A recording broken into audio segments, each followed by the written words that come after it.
messieurs, bonsoir. Notre émission, en toute franchise, sera aujourd'hui consacrée à un Camerounais, le professeur Edouard Titus. Nous avons, il y a quelque temps, séjourné au Cameroun et l'occasion nous a été donnée de le rencontrer. Edouard Titus, qui a été tour à tour conseiller spécial à la présidence de la République, secrétaire général de la présidence de la République, ministre de l'enseignement supérieur et ministre de la santé publique. Le 20 avril 1997, le professeur Edouard Titus démissionne du gouvernement et dépose sa candidature à l'élection présidentielle. Il sera arrêté et emprisonné au motif de détournement de deniers publics. Pendant son incarcération, le professeur Edouard Titus, qui a passé 17 ans dans une cellule du secrétariat d'État à la Défense, a eu l'opportunité d'écrire un livre, le titre « Méditation de prison ». Nous l'avons rencontré pour discuter de cet essai, discuter de son séjour en prison et de sa vie aujourd'hui qu'il est libre. Bonjour professeur Titus Edouard et merci de nous donner l'opportunité de parcourir avec vous les pages de votre essai intitulé « Méditation de prison ». Bonjour. Ce livre, sous-titré « Écho de mes silences », a été préfacé par Odile Tobner, épouse de feu Mongbeti. Nous allons découvrir et relire ce livre. Nous le ferons en revenant sur quelques thèmes qui y sont développés. Votre première lettre à la nation, qui en fait constitue l'élément déclencheur de votre incarcération. Nous parlerons de votre définition de la torture telle que vous l'avez vécue, de la politique, du système, de la justice. Mais avant, je voudrais commencer par la préface. Selon Odile Tobner, le texte, pour la reprendre, s'impose par sa puissance. Vous avez choisi de faire dans la litote, de dire le moins pour signifier le plus, faire comprendre l'indicible. À travers une approche pluridimensionnelle, poétique, épistolaire ou dramatique, vous amenez ainsi le lecteur à écouter vos silences et à lire entre les lignes de vos méditations. Pourquoi avoir choisi ce genre, professeur ? Je vous sais gré de venir relire avec moi cet ouvrage qui aura été un message. Mais avant tout, je voudrais signifier ici ma totale et profonde gratitude à Madame Odile Tobner qui a bien voulu préfacer cet essai. Je dois dire que cette préface a été sublime dans sa forme et exhaustive dans son contenu. Professeur, Madame Tobner, vous l'avez rencontrée où? Comment est-ce que vous la connaissez? Eh bien, vous serez surpris. J'ai jamais rencontré Madame Odile Tobner. C'est tout simplement parce que, par l'intermédiaire des amis, elle a lu mon manuscrit. Elle s'est engagée elle-même à le préfacer. Eh bien, vous me posez la question pour savoir pourquoi j'ai choisi ce style. Eh bien, c'est un style qui me convient d'abord à ma propre personnalité. Je suis plutôt introverti, mais en même temps, à cause de l'environnement dans lequel je me trouvais lorsque j'ai écrit cet essai. Il fallait être très prudent, mais en même temps, dans cette prudence et dans ce langage, disons, imagé, j'ai voulu véhiculer cette puissance intérieure afin que je puisse partager ce que je vivais en ce moment-là. Professeur, vous décidez, avant votre incarcération, de démissionner du gouvernement d'alors, ensuite poser une candidature à l'élection présidentielle. En fait, tout part de là. Donc, il y a d'abord eu un constat, celui d'une société exsangue, et vous prenez donc la décision d'apporter, j'allais dire, un remède au corps sociétal malade camerounais. Ça a pris quand même 12 années pour que vous vous rendiez compte qu'il y a des choses qui n'allaient pas. Oui, il y en a qui trouvent que 12 ans, c'est trop long, que j'aurais peut-être dû J'ai attendu trop longtemps pour manifester cela. Mais je vais vous dire que, d'abord, on ne devient pas ministre pour démissionner le lendemain. Première chose. La deuxième chose, c'est que pour prendre de telles décisions, il faut assez de temps pour avoir vécu le système, avoir donné tout ce qu'on pouvait, avoir pensé. Pour moi, 12 ans, c'est peut-être pas assez, mais pour d'autres, ça peut être trop. Je dois dire que dans ce genre de choses, après avoir vécu intensément ce système, j'ai analysé, j'ai vu que c'était un système qui s'était essoufflé, surtout parce qu'il n'y avait pas de projet. Et puis, dans le système, chacun y donne du sien. J'ai donné du mien, et j'ai pensé qu'à un moment donné, je ne pouvais plus réussir à donner ce que j'estimais positif. Alors j'ai pris cette décision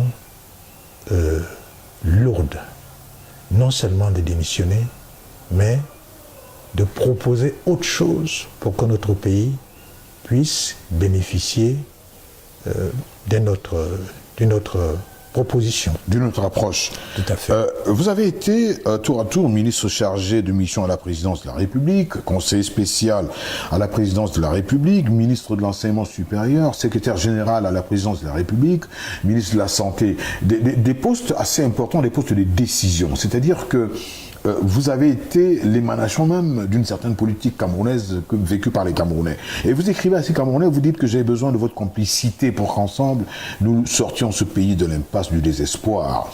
Vous dites que le temps est venu pour s'engager définitivement. Vous demandez que les Camerounais n'aient plus peur, qu'ils n'acceptent plus l'intimidation, le mensonge. Ça veut dire qu'ils avaient peur, on leur mentait et ils étaient intimidés.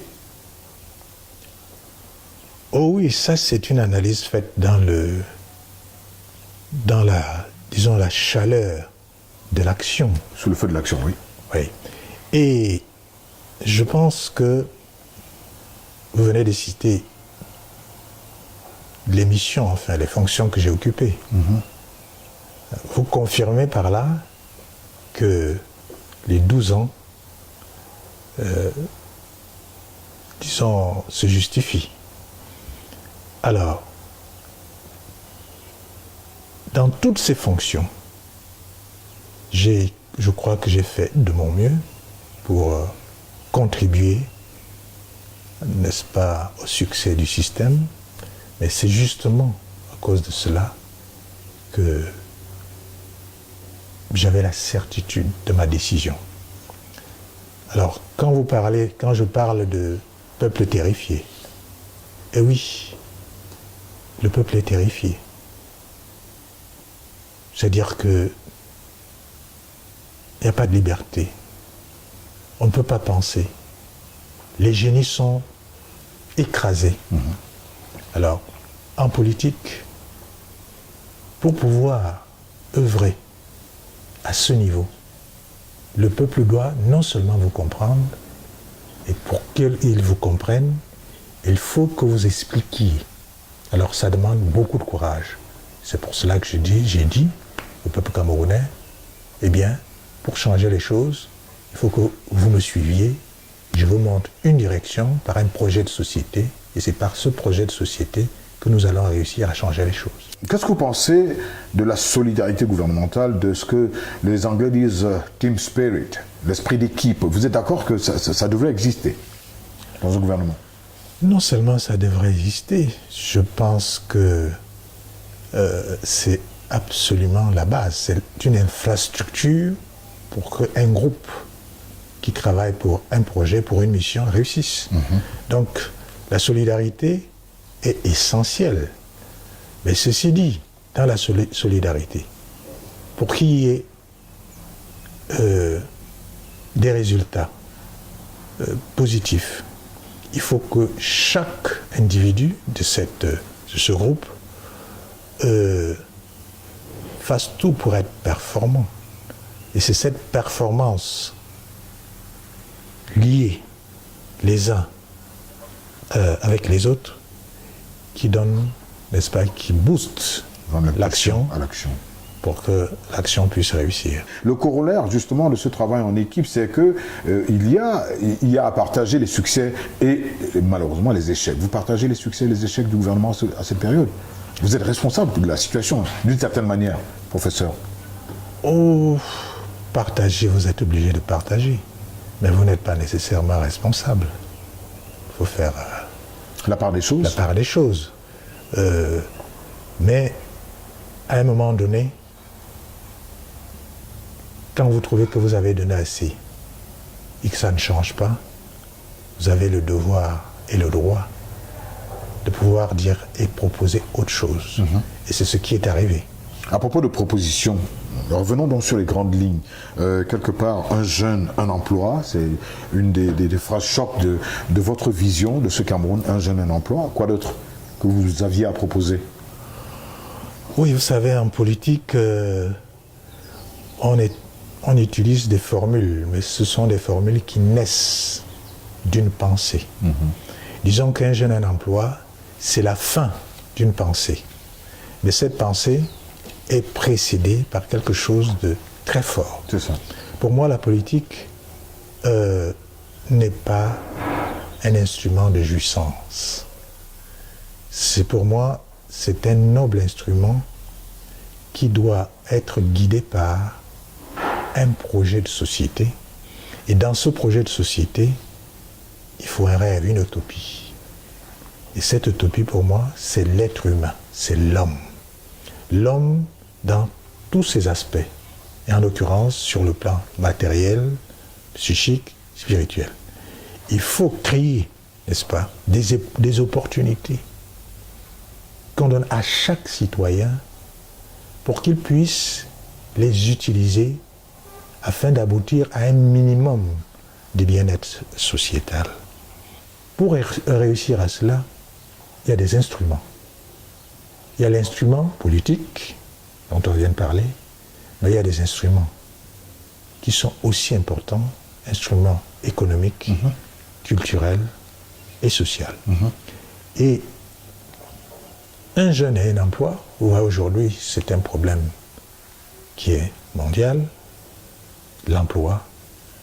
Si les jeunes ne trouvent pas d'emploi, il ne peut pas avoir d'épanouissement. Pas du tout. Or, cette formule voudrait dire que on doit s'engager dans un certain type de politique, corroborée par une économie, évidemment aujourd'hui c'est l'économie du marché, qui, qu'on le veuille ou pas, doit aboutir à servir l'homme et non pas l'homme qui doit servir soit la politique, soit l'économie. C'est ça. Professeur Edouard Titus, dans l'imagerie populaire, on vous a toujours connu comme étant très proche du président Biya. D'aucuns disaient même que vous étiez son médecin. Et comme nous l'avons vu tantôt, vous avez travaillé, j'allais dire, au noyau même de ce gouvernement qui est le secrétariat général. Qu'est-ce que vous dites à ceux qui disent que vous avez trahi, justement, en décidant de partir, de rompre? Bien. On revient toujours sur les mêmes choses. Mais je ne me fatiguerai jamais de les expliquer simplement. D'abord, pour ce qui concerne l'amitié, je l'ai déjà dit et je le réitère ici, le président de la République ne peut pas avoir d'amis. Parce que c'est une fonction qui est au-delà du sentiment. Et la politique ne souffre pas de sentiments. Est-ce que Paul Biya peut avoir des amis? En tant que Paul Biya, oui. Peut-être. Ça ne concerne que lui. Edouard Titus n'était pas l'ami de Paul Biya? Non. Je réitère que j'ai été un collaborateur, mais alors un proche collaborateur, honnête, disponible pour que la mission réussisse. Et cette disponibilité, on l'a vu par la proximité de l'individu, bien sûr. Et justement, c'est cette proximité qui a permis que je vois peut-être plus clair que d'autres. Et c'est ça qui m'a peut-être donné l'opportunité de faire des analyses aussi profondes que je n'aurais faites autrement.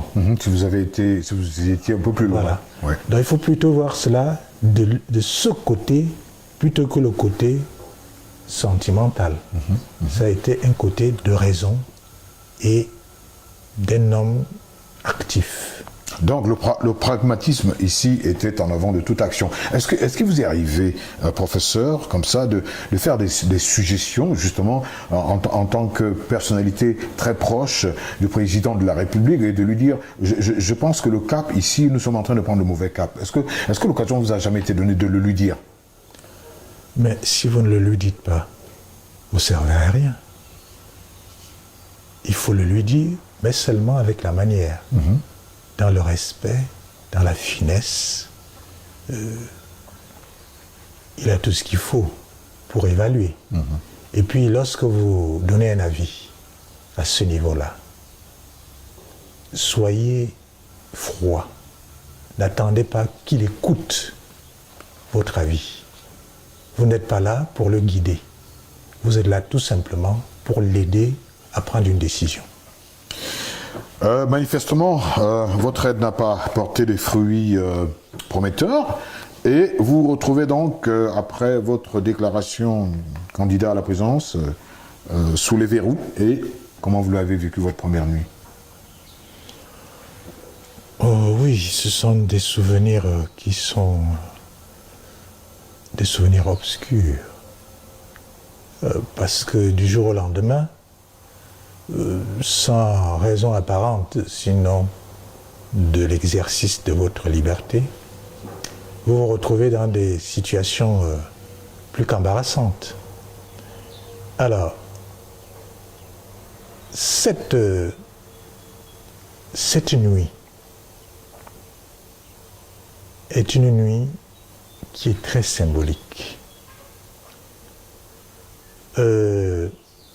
Dans mes recherches personnelles, je me suis retrouvé pas à m'identifier, mais quelque chose qui m'a suscité des souvenirs de mes lectures. Je voudrais parler des anciens philosophes, comme Pythagore. Pythagore, il a passé un bon moment dans ce qu'il appelle la grotte souterraine de Métaponte. Vous avez la caverne de Platon. Si vous allez même plus loin, vous aurez Odyssée d'Homère, qui, dans ses 12 épreuves, a eu à passer par une caverne. Donc, être dans une cellule, quelque part, vous rappelle à ces souvenirs philosophiques, métaphysiques. Et ce noir est un moment où vous vous arrêtez. Vous arrêtez votre vie. Vous ne pensez plus au passé, vous ne voyez pas l'avenir, et le présent est dans le noir. Vous êtes obligé de vous arrêter pour penser, pour méditer. Et du coup, vous êtes dans une méditation transcendantale. Exactement. Donc, mon cachot, sur le plan purement matériel, c'était quelque chose de terrible. Mais en même temps, ce côté matériel, physique, a été compensé par quelque chose de sublime, dans la mesure où vous êtes seul avec vous-même. Et dans la vie, ça arrive rarement. Et pendant autant de temps. C'est pour cela que j'ai appris à relativiser les choses. Et quand on parle de relativiser les choses, on suppose un absolu. Et dans toute chose, dans la vie quotidienne, je peux vous dire que tout est relatif. Professeur, je vais prendre quelques strophes ici. Ma première nuit vide et écumante de noir, hantée par autant d'hydres que de dragons, d'ogres avides de sang, avides de mort. Ma première nuit en cellule, aussi vide que pleine de noir. Quand on parle d'hydres, de dragons, d'ogres avides de sang, à qui est-ce qu'on fait allusion ici? Oh, je crois que ceux qui me lisent comprennent. Je ne suis pas allé en prison de par moi-même. C'est tout ce tissu, n'est-ce pas, de personnes, d'individus qui ont sublimé le mal et pensent que pour leur bonheur, il faut que l'autre subisse le malheur. Ils ont construit leur bonheur sur le malheur des autres. Et c'est ça que je dénonce pour que cela ne se reproduise jamais plus. Je suis très percutant parce que je l'ai dit ailleurs, que je les connais. Mais en même temps que je les connais, je les, avec beaucoup de respect, je les chosifie. Ensuite, chapitre 4, vous parlez de la prison, vous parlez de votre prison. Vous parlez de laquelle? Quand vous dites la prison, ma prison, c'est le CED, c'est autre chose? Par pudeur, j'évite toujours de décrire les jours qui se sont égrenés. 17 ans dans un cachot souterrain, infect, n'est-ce pas? Je n'ai pas envie de faire vivre ça au lecteur parce qu'il y a mieux que ça. Le cachot dans lequel j'ai vécu pendant 17 ans, je l'ai dompté. Je l'ai dompté pour aller plus loin.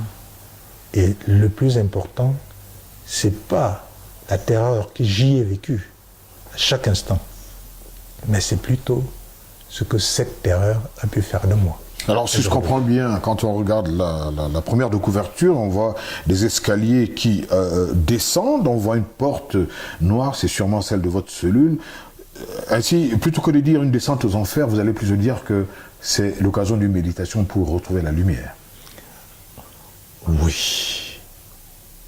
Je crois que vous saisissez très bien, dans la mesure où, voyez-vous, pour un événement, vous pouvez être positif et être optimiste, et pour le même événement, être pessimiste ou négatif. Eh bien, cette couverture, elle est parlante. Justement, donc, je rentre dans ce noir.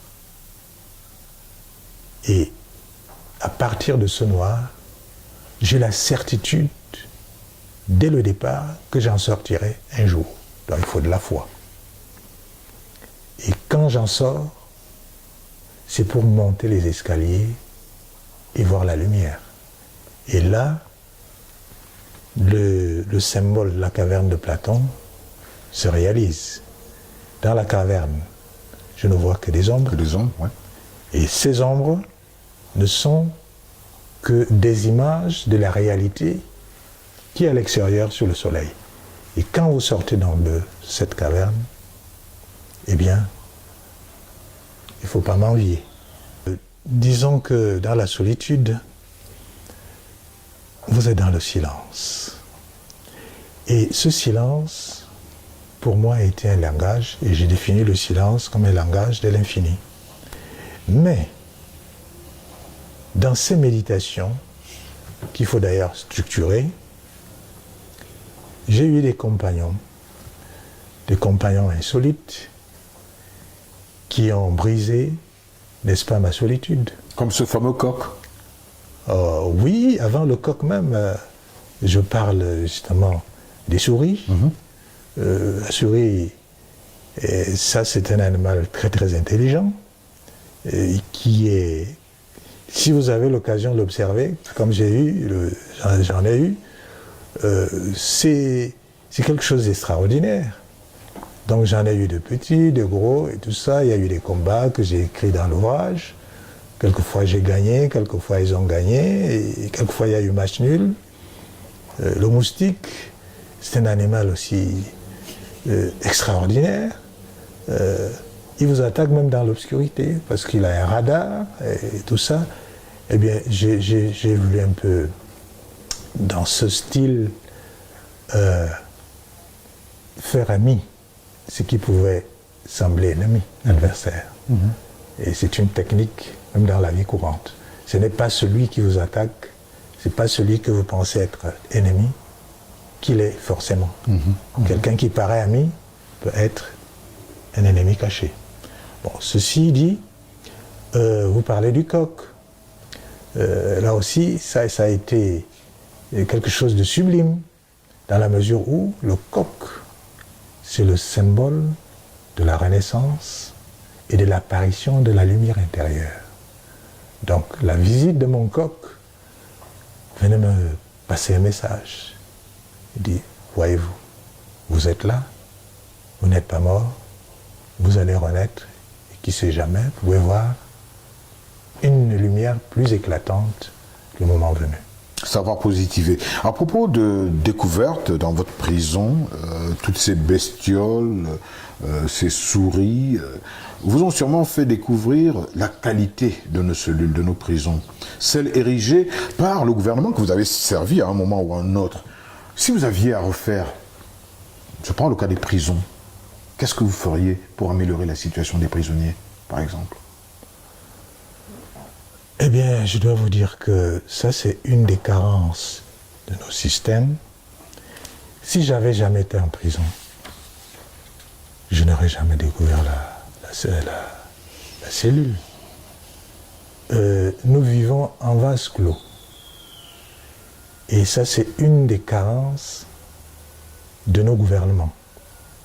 C'est-à-dire, un ministre d'un département ne sait absolument pas ce qui se passe dans un autre.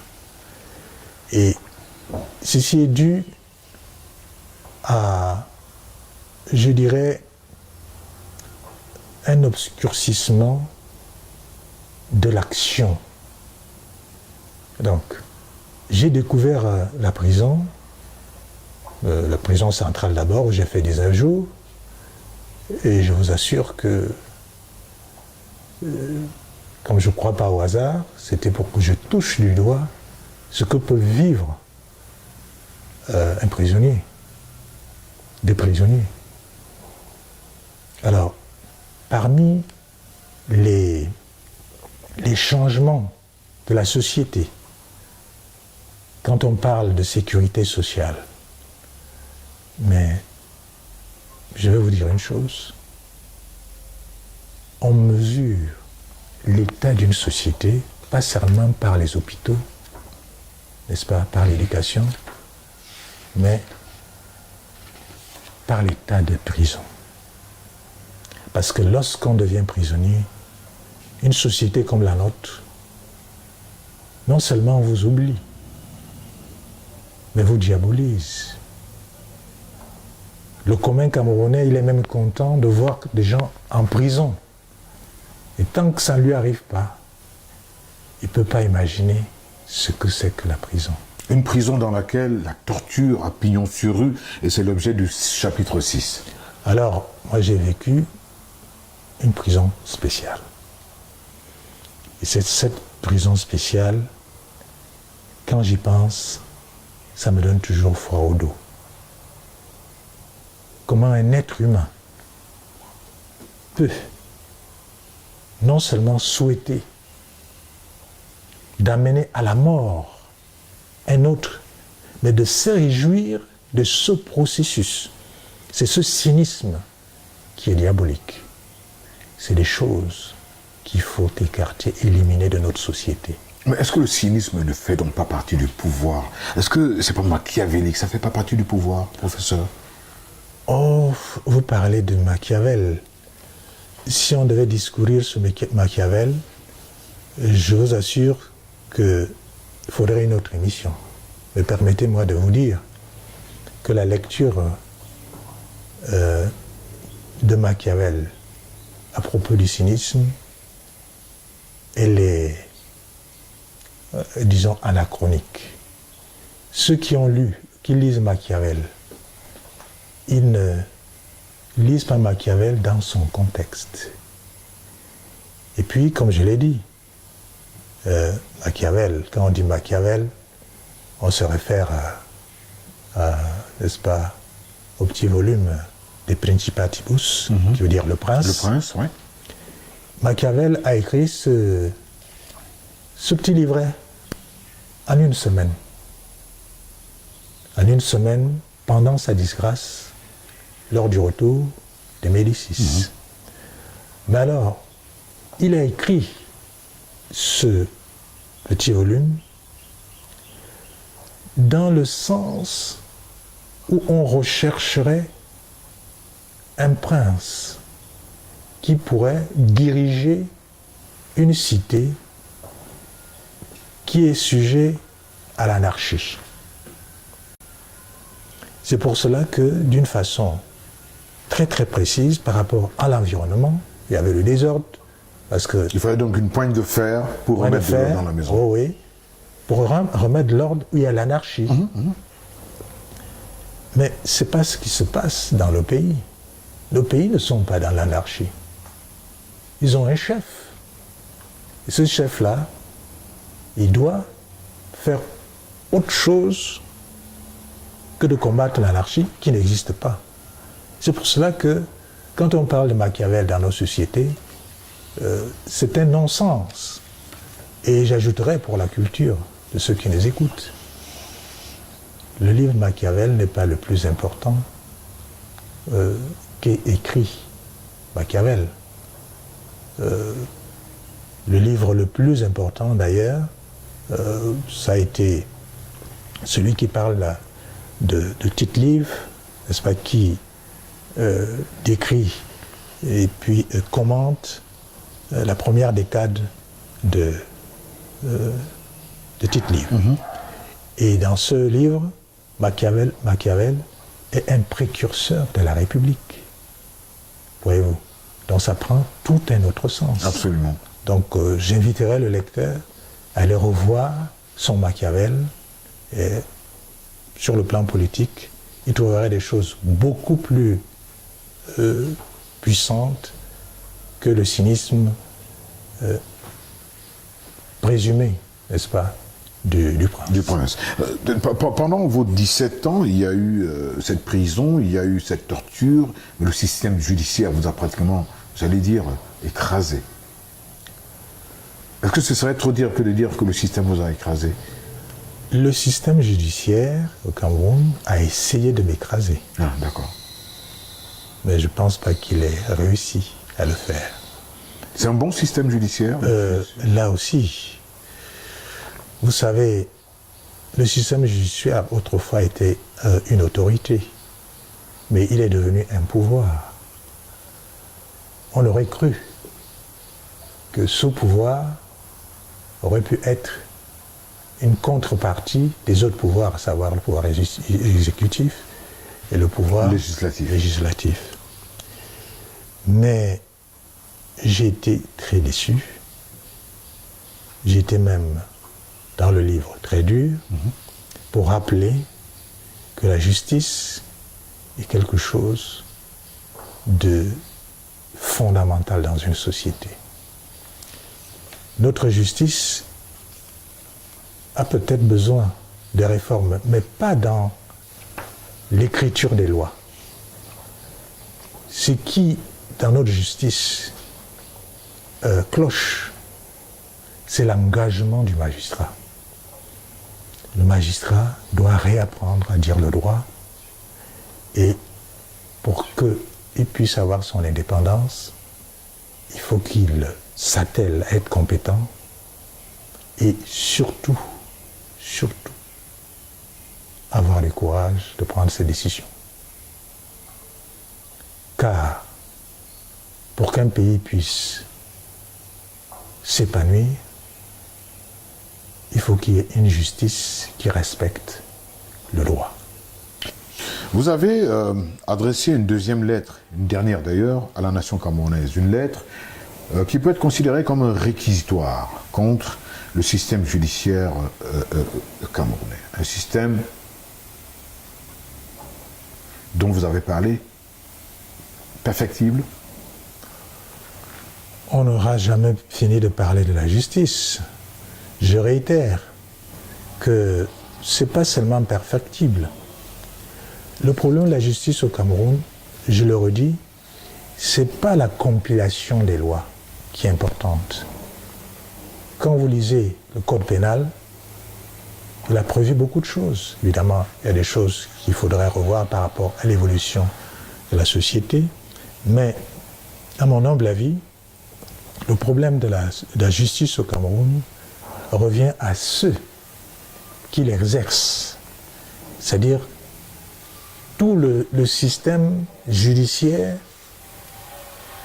c'est-à-dire les magistrats, les avocats, les huissiers, tout ceci doit être vu pour que ce soit l'individu qui domine, n'est-ce pas, le droit et qui l'exerce, mais pas le contraire, c'est-à-dire il ne faut pas que des forces extérieures viennent intervenir pour imposer, je dirais, l'informel. C'est pour cela que non seulement c'est perfectible, mais c'est à souhait qu'à chaque instant, il faut que chaque magistrat, lorsqu'il prend une décision, qu'il sache que s'il prend une mauvaise décision, c'est un tort qu'il fait, non seulement à l'individu, ce qui est déjà très grave, mais à la justice universelle. C'est très très important. Ça. Dans votre déconstruction du système judiciaire camerounais, vous vous mettez en exergue. Est-ce qu'à un moment donné, vous avez eu le sentiment d'avoir à accomplir une mission christique? Oh, une mission christique. Mais vous m'en faites trop. Ça, parce que quelque part, vous parlez de tous vos biens qui ont été pris par ce gouvernement. Vous faites ainsi un clin d'œil à Jean chapitre 19 verset 24 qui dit « Cela arriva afin que s'accomplisse cette parole de l'Écriture. Ils se sont partagés mes vêtements et ils ont tiré au sort ma tunique. » Oui, ça me fait trop l'éloge. Je ne suis pas à ce niveau-là. Je suis justement un simple citoyen.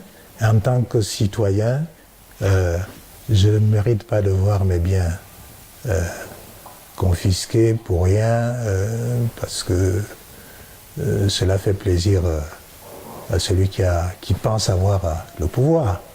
Non, je dénonce cela parce que ce n'est pas des choses, je dirais, qui honorent notre pays. D'ailleurs, ces biens-là, je ne suis pas tellement dominé par la philosophie du bien, comme je l'ai dit. Mais quand c'est le bien, quand il est mien, la propriété privée, elle reste mienne. À lire votre livre et à vous entendre, on a l'impression que lorsqu'on regarde le gouvernement dans lequel vous avez servi, c'est un peu le maraboutisme, il n'y a rien de très clair entre les gens. Et là, vous faites même un clin d'œil, j'allais dire à l'occultisme ici dans votre livre, au mysticisme. Oui, disons que c'est des usages de société. Et pas que j'ai l'impression, je l'ai vécu. Dans notre société, on confond le maraboutisme, le charlatanisme avec le mysticisme authentique. Et à un moment donné, j'ai été diabolisé. Parce que pense-t-on, quand on est en politique, les adversaires peuvent tirer sur vous, sur n'importe quoi. Et sur ce plan, on a voulu faire de moi un gourou d'un mysticisme présumé maléfique. Alors, j'ai eu le temps de mettre les points sur les i. C'est pour cela que vous retrouvez dans l'ouvrage ces chapitres qui parlent de l'occultisme et qui parle du mysticisme authentique. Et alors, j'ai utilisé effectivement de la litote pour parler de l'occultisme. Et ce style, j'ai voulu être très puissant là-dedans et j'ai utilisé un style, une formule qui dans la littérature on appelle entrope communicationnel. C'est-à-dire, avec peu de mots, vous frappez très fort pour que le lecteur lui-même, quand il a fini de parcourir la page, il accouche lui-même ce que je sous-tends comme réalité. Et ça a beaucoup frappé pour dire ce que n'est pas le mysticisme d'abord, c'est-à-dire que vous avez des gens qui exploitent les faibles par des formules, disons vraiment charlatanisques. J'ai voulu dénoncer cela. Mais après cela, j'ai voulu en même temps, dans une synthèse peut-être forcée, parce que le mysticisme c'est un univers, définir ce que c'est que le mysticisme, c'est-à-dire cette quête de soi-même par la recherche de la connaissance des lois universelles. Alors, ces lois, lorsque vous les découvrez, vous ne pouvez les utiliser que pour le bien. Donc ça n'a rien à voir avec le charlatanisme. Mais je suis allé plus loin. J'ai pris des exemples, à savoir le nombre. J'ai expliqué que voilà un des sujets qu'on traite dans le mysticisme et souvent beaucoup de gens m'ont dit qu'ils n'y comprenaient pas grand-chose, mais justement le mysticisme authentique, on n'y va pas pour s'amuser, c'est compliqué, il faut travailler, il faut expérimenter, ça n'a rien à voir avec le charlatanisme. Professeur Titus Edzoa, on vous dit rosicrucien. Est-ce que c'est en rosicrucien que vous avez analysé cette situation du mysticisme ou alors en professeur de médecine? Même plus, non seulement un rosicrucien, un professeur de médecine, mais disons tout ceci, ce n'est que des instruments pour la construction de l'infrastructure de l'homme. Donc l'homme n'est pas un seul aspect. L'homme, il est comme l'univers. C'est pour cela qu'on dit que c'est la meilleure démonstration du microcosme, c'est-à-dire le petit univers qui est le même que le grand univers. On dit en latin, it quod inferius, it quod superius, c'est-à-dire ce qui est en haut est comme ce qui est en bas. Donc ce qui semble petit est comme ce qui semble en haut. Et là, si on veut un peu philosopher, vous allez voir que les mêmes lois s'appliquent partout, c'est-à-dire la loi du tout et ses parties, c'est-à-dire il y a une harmonie entre le tout et les parties, et une harmonie entre les parties entre elles. Voyez-vous? Et quand on introduit cela, vous voyez que je vous amène dans le domaine où le nombre d'or devient quelque chose de très particulier. Absolument. Est-ce que, professeur, vous croyez en Dieu? Bien sûr. Vous pensez que Dieu a dû intervenir pour vous aider à s'en sortir? Alors, il y a eu un chapitre de Dieu. C'est un chapitre que je pense aussi très intéressant. C'est un des chapitres les plus courts, parce qu'au fait, Dieu est tellement vaste que... Ça nous prendrait une éternité pour... Oui. C'est dans une conception infinie. Et il faut laisser à chacun, quel que soit dans la religion, que ce soit dans le mysticisme, ce qu'on nous donne dans la religion doit nous servir pour qu'on puisse rechercher Dieu, non seulement celui qui est à l'extérieur, mais il faut aussi le chercher en nous-mêmes. C'est-à-dire la conception de Dieu doit prendre ce qu'on appelle non seulement la transcendance, mais aussi l'immanence. Et l'homme n'a jamais fini de rechercher Dieu. Alors quand vous me posez cette question, si je vous dis que je ne crois pas en Dieu, ceux qui y croient m'en voudront. Si je dis que je crois en Dieu, d'aucuns penseront que je suis un naïf. Eh bien, pour les problèmes de foi, il faut laisser la liberté à chacun, n'est-ce pas, de vivre sa conception de Dieu. Et c'est ça aussi, la vraie liberté. Oui, mais cela dit, il y a une certaine intertextualité qui se dégage, puisque quelque part, vous parlez de renaître de vos cendres, un peu comme ce phénix. Bien sûr, mais ça c'est... Alors ça c'est une conception qui n'est pas seulement mienne. Nous tous, nous sommes des phénix. La seule différence, c'est qu'il y en a qui en ont conscience et d'autres pas. Alors, quand vous avez conscience d'être un phénix, vous vous comportez d'une certaine façon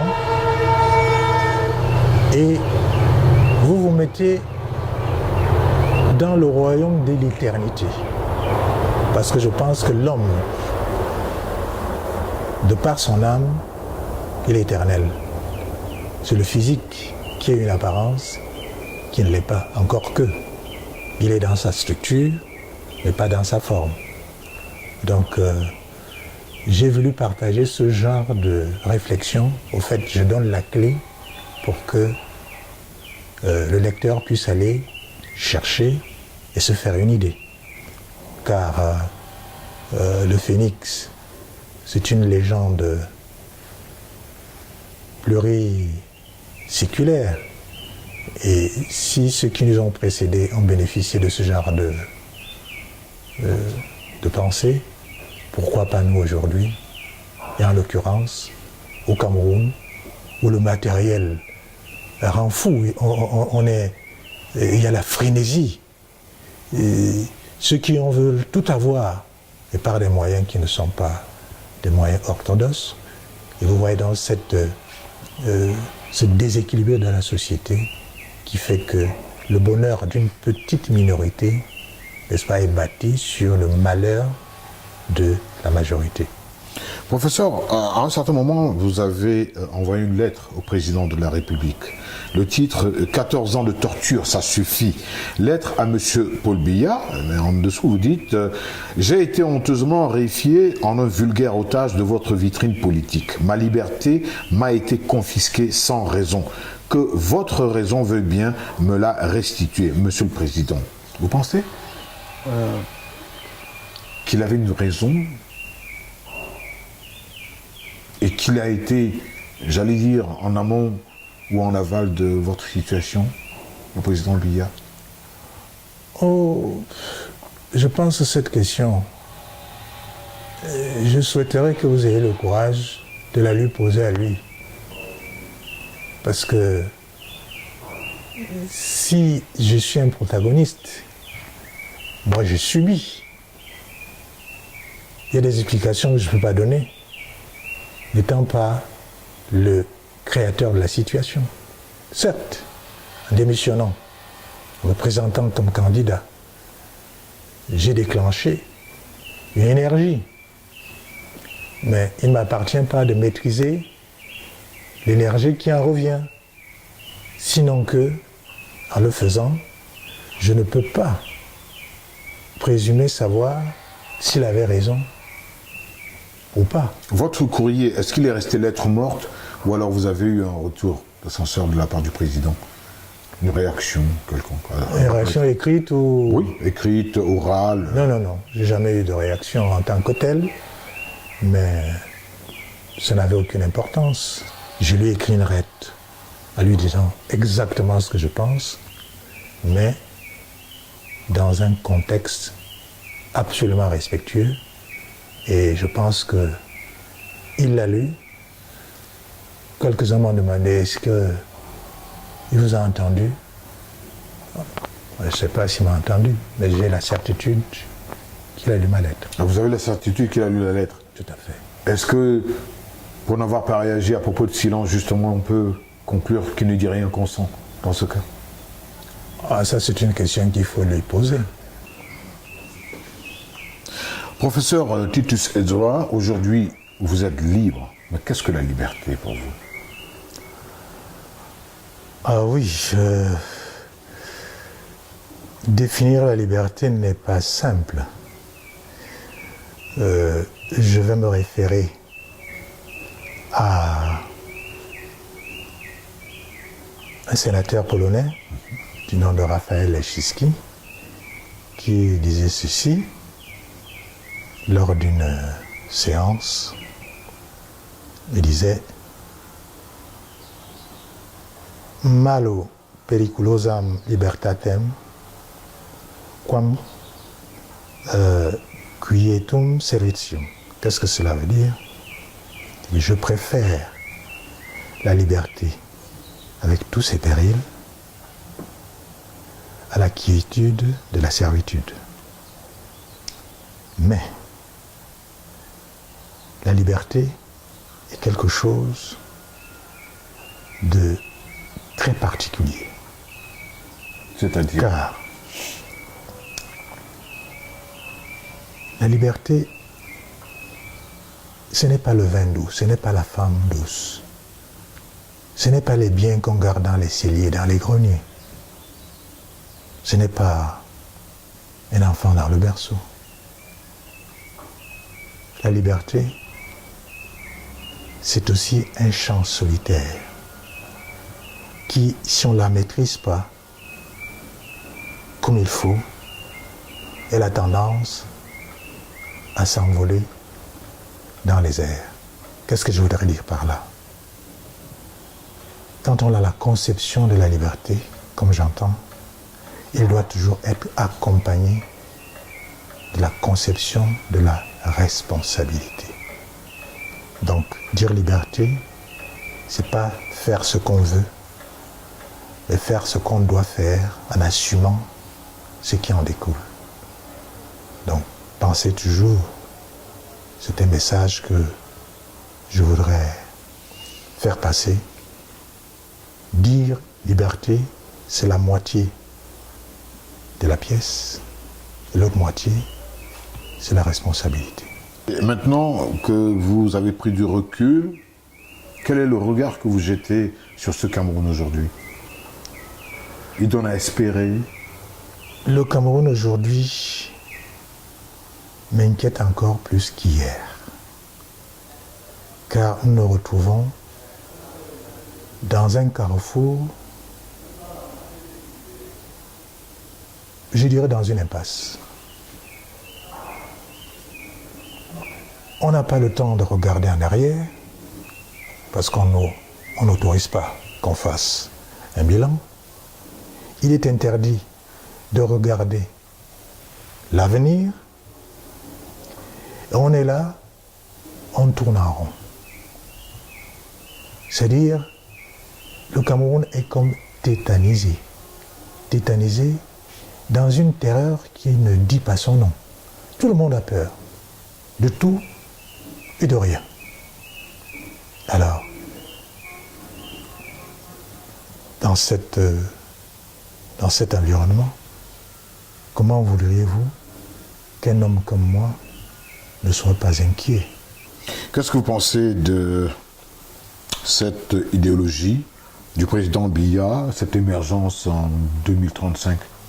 Pour émerger, c'est maintenant qu'il faut tout faire pour émerger. Car l'avenir dépend du présent, de ce que vous faites aujourd'hui. Je n'ai pas l'impression que l'action aujourd'hui du gouvernement du Cameroun peut nous faire émerger, non seulement en 2035, mais même en 2080. Vous pouvez me citer aujourd'hui un seul domaine où il y a une activité qui puisse produire, non seulement aujourd'hui, mais demain? Moi, je n'en vois pas. Évidemment, je ne veux pas entrer dans ce genre de polémique parce que je suis un peu en retrait et je ne voudrais pas décourager ceux qui sont supposés être dans l'action. Mais il y a un paradoxe, professeur. Si vous ne maîtrisez ni les tenants ni les aboutissants de ce fameux projet, j'imagine qu'il existe, sur l'émergence en 2035, comment est-ce que vous pouvez le déconstruire? Il faut d'abord le maîtriser pour le déconstruire. Oui, c'est pour cela que je dis, je ne peux pas entrer dans les détails, mais c'est dans la conception même Vous parlez de l'émergence en 2035, alors qu'on vit dans la misère perpétuelle. Mais c'est un peu une aberration, voyez-vous. C'est une aberration. C'est-à-dire, c'est le quotidien d'abord qu'il faut gérer. L'État est là pour gérer d'abord le quotidien. Et si ce quotidien n'est pas géré, mais là on joue à quoi? On est des prestidigitateurs de l'avenir. Non. Moi, un homme politique, c'est le quotidien d'abord qui me préoccupe. Et alors, quand ce quotidien est quelque peu apaisé, nous pouvons fantasmer sur l'avenir. Absolument. À propos de politique, quels sont vos rapports avec le Rassemblement démocratique du peuple camerounais? Toujours militant? Oh oui, mes rapports sont ceux qu'ils ont toujours été. Moi, je n'ai jamais démissionné du RDPC, de mon parti. Donc, je suis là comme un simple militant. Mais si vous êtes dans le RDPC, ça veut dire que vous êtes d'accord avec la politique du RDPC? Ah non. Il faut être clair. C'est ça, justement. C'est pas parce qu'on est dans le même parti qu'on doit avoir une pensée monolithique. Absolument pas. Vous êtes progressiste, c'est ça? Oh, c'était un mot. Bon, ça, c'était un gros mot. Je pense que le parti politique, quel qu'il soit, c'est pour la conquête du pouvoir, d'abord. Et puis, un parti politique, c'est, disons, le creuset de la pensée de la société. Et cette pensée de la société doit être le résultat, sinon la synthèse, des génies de ceux qui militent dans ce parti. Donc, être progressiste ou pas, ça n'a pas d'importance. C'est par rapport à quoi, par rapport à qui. Sinon que, pour moi, le parti doit être un outil d'une pensée politique, toujours pour pouvoir aboutir au bien-être de l'individu. Il ne faut jamais perdre cela de vue. Ok. Professeur, vous êtes donc membre du RDPC et dans le RDPC, il n'est pas question que quelqu'un s'investisse comme candidat à la présidence. C'est le parti qui va investir son candidat et le candidat naturel, c'est Paul Biya. Ça veut donc dire que vous ne pouvez pas prétendre, une fois encore, à une candidature à la présidentielle. Alors, votre ambition politique, c'est quoi demain? Alors, vous parlez là comme s'il ne pouvait pas avoir d'évolution. Dites-vous que tout est en mouvement. Alors, si vous croyez au mouvement, des choses peuvent se passer. Oui. Quelle a été la place du karaté dans votre vie pendant ces 17 années d'enfermement, d'incarcération? Oui, voyez-vous, je me rends compte, pour notre échange, qu'on parle toujours de la même chose, mais sous des aspects différents. On parle de l'homme. Mais l'homme est pluriel. C'est une polyvalence, mais seulement il faut savoir utiliser pour un événement ou pour une situation telle force qui vous anime pour en être une autre force. Alors je vous dirais que l'art martial, pour moi, non seulement est essentiel, mais a toujours été essentiel. C'est quoi l'art martial? On dit bien art, mais martial, c'est quelque chose de physique, de fort. Ouais, déjà, il y a le côté physique, mais il y a le côté qu'on ne voit pas. C'est cette harmonie qui fait que ce que vous avez intérieurement, c'est-à-dire votre esprit, il faut le soigner par la discipline, par la méditation. Alors, il faut maîtriser ce qui est en vous et qui doit s'exprimer par votre physique. Et cette harmonie crée donc quelque chose de sublime qui vous amène vers la perfection. Donc la perfectibilité, le relatif qui suit l'absolu, Et ceci n'est jamais fini. C'est pour cela que l'art martial est quelque chose d'extraordinaire. Arigato. On va finir avec deux endroits. Vous avez parlé de Newbel, ce quartier qui vous a connu, dans lequel vous avez grandi, vous avez tapé dans les chiffons avec les enfants du quartier. Depuis que vous êtes au gouvernement, est-ce que vous êtes jamais allé à Newbel? Je suis allé incognito à Newbel. Parce que vous ne pouvez pas aller à Newbel sur le plan politique pour amasser le peuple, quoi. Non. Je pourrais peut-être le faire maintenant, mais tant que j'étais dedans, ce n'était pas élégant. Ça aurait été malhonnête. Mais pour moi, Newbel, j'ai parlé de Newbel parce que ça m'a donné une richesse que j'ai eu à cultiver, en l'occurrence, le partage de peu, c'est-à-dire la frugalité, le respect de l'autre, et surtout, ne jamais avoir de complexe. Et vous parlez de Yaoundé, vous dites, mon ami, malgré tout. Pourquoi malgré tout? Ah, mais c'est à Yaoundé qu'on a failli me tuer. Mais monsieur, mais c'est pas Yaoundé qui a failli me tuer, mais c'est ceux qui habitent à Yaoundé. C'est-à-dire que le lieu me rappelle la torture. Mais je ne dois pas me méprendre. C'est à Yaoundé que j'ai appris beaucoup de choses. C'est à Yaoundé que j'ai exercé mon métier. C'est à Yaoundé que je suis devenu un homme d'État. C'est à Yaoundé que je suis devenu un homme politique. Mais j'ai connu la torture, mais c'est à Yaoundé où j'ai été délivré. Et c'est de Yaoundé que vous adressez à nos téléspectateurs. Professeur, je vous remercie de nous avoir accordé cet entretien à propos de votre livre, de votre vie. Merci une fois de plus et au plaisir de vous retrouver un de ces quatre. C'est moi qui vous remercie d'être venu partager avec moi ce que j'estime un point important de ma vie.